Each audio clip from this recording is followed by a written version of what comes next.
एक और बात कही परमात्मा ने,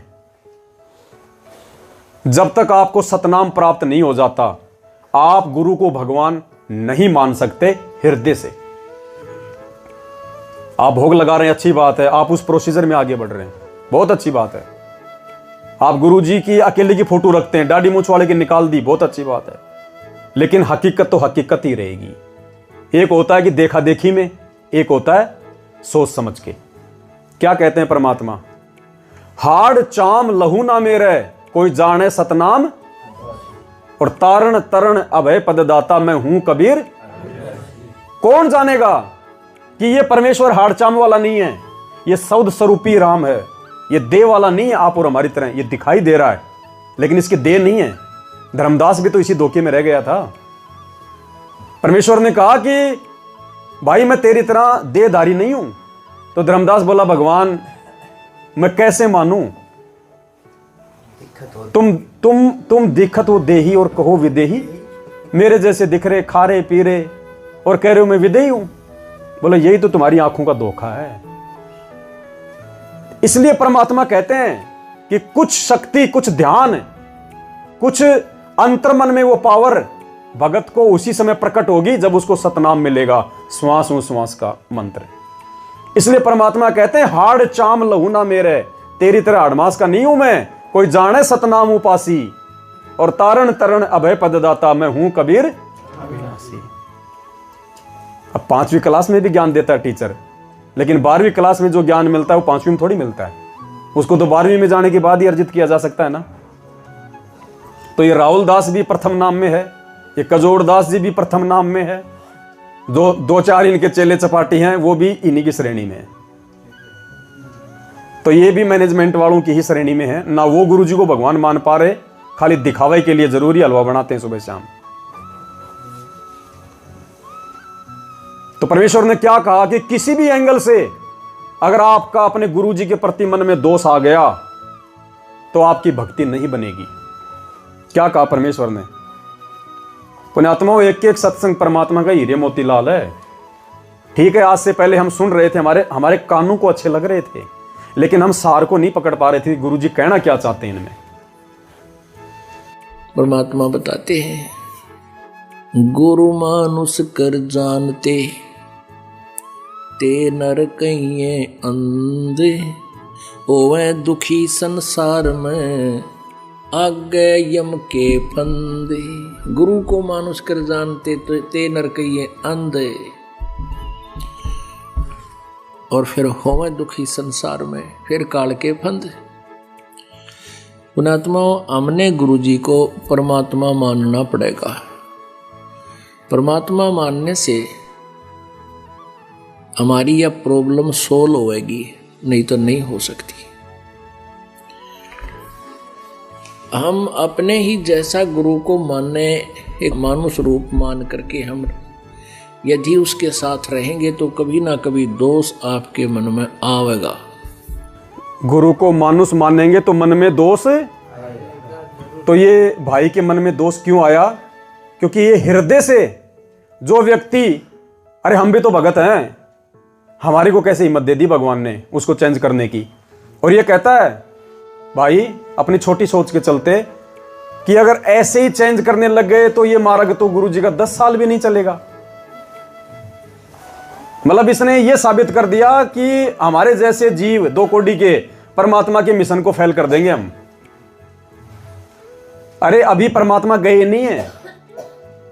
हां, यदि सतगुरुदेव जी के सतलोक जाने के बाद यदि कोई उनकी लिखी पुस्तकों में छेड़छाड़ करता, काट छाट करेगा तो गलत है। अभी तो परमात्मा बैठा भाई साहब, फाइनल विधान बना के जाएगा, पूरा संविधान बना के जाएगा, सेट करके जाएगा, अभी तो बैठा है।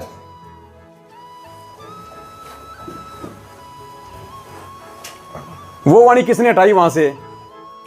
तेरा राम पाला ज्ञान बोलते ना, सभी बोल रहे थे ना। परमात्मा ने इस कुत्ते को खड़ा किया, लिखवाया, हटवाया। है किसी को कोई ऑब्जेक्शन? शुरू में तो खूब फुद गए थे लोग, वाणी चेंज कर दी, गुरुजी से बड़ा हो गया। आज वही बोल रहे हैं सब, वो सब बोल रहे हैं इस वाणी को। इस भक्ति बोध पुस्तक में हमने गरीबदास जी की फोटो हटा दी ना, दाढ़ी मूछ वाली फोटो हटा दी ना, दादा गुरु जी की फोटो हटा दी ना, कितना विरोध हुआ था। तू कौन होता हटाने वाला, तू कौन होता हटाने वाला। और उसके 6 महीने बाद में पीड़ा परचाया मैनेजमेंट की तरफ से कि गुरुजी का आदेश है सबसे पहले मेरी फोटो लगनी चाहिए भक्ति बोध में। अरे परमात्मा ने 6 महीने पहले हमारे से वो काम करवा दिया और 6 महीने बाद मैनेजमेंट वो काम कर रहा है, तो परमात्मा किसके साथ है। ऑब्जेक्शन तो उस पर भी किया था लोगों ने, लेकिन तुम्हारे भगवान का ये आदेश आ गया। ये परमात्मा आगे चलाता है साथ संगत वालों को,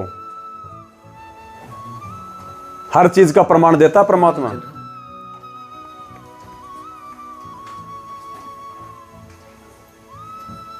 इसमें तो बहुत सारे चेंज कर रखे हैं दास ने। हम भोग लगाते हैं, पहले क्या आता था,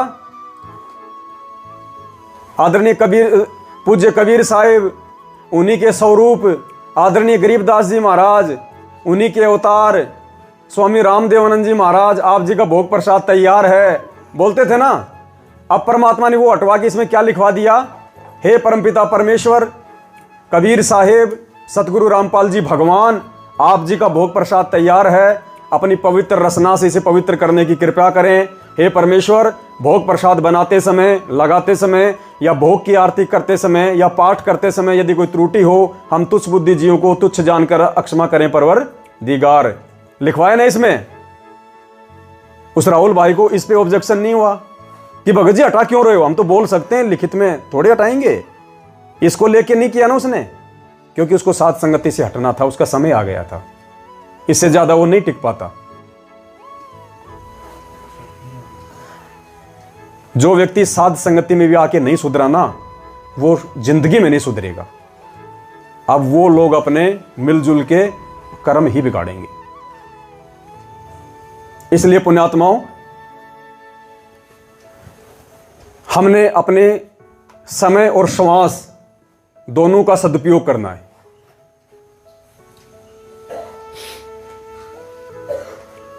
कोई कुछ भी बोले, कोई कुछ भी कहे, मेरी तरफ से किसी भी साथ संगत वाले भाई बहन के ऊपर कोई दबाव नहीं है।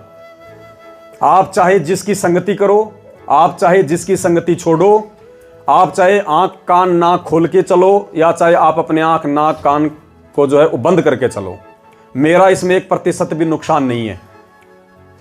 मेरी भक्ति मुझे सतलोक ले जाएगी। ना मैं आपसे भक्ति की भीख मांगूंगा, ना आप मुझे अपनी भक्ति देने वाले। स्वार्थ किस बात का फिर यहां पे, किस बात का स्वार्थ है। पेट में मेरा पहले भी भर रहा था अपना काम धाम करके, आगे भी मैं अपना भर लूंगा। ये तो बीच में मेरी मजबूरी है कि इन सेवाओं के चलते मैं काम नहीं कर सकता, मेरी मजबूरी है।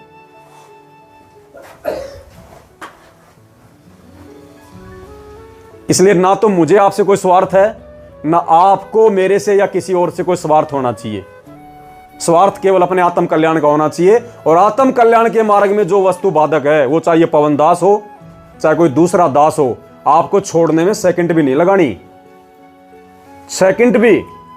लेकिन फालतू में राग द्वेष भी नहीं करना, ईर्ष्या भी नहीं करनी, चुगली चाटे भी नहीं करने। और ये सबसे बड़ी बाधक है परमात्मा के मार्ग में।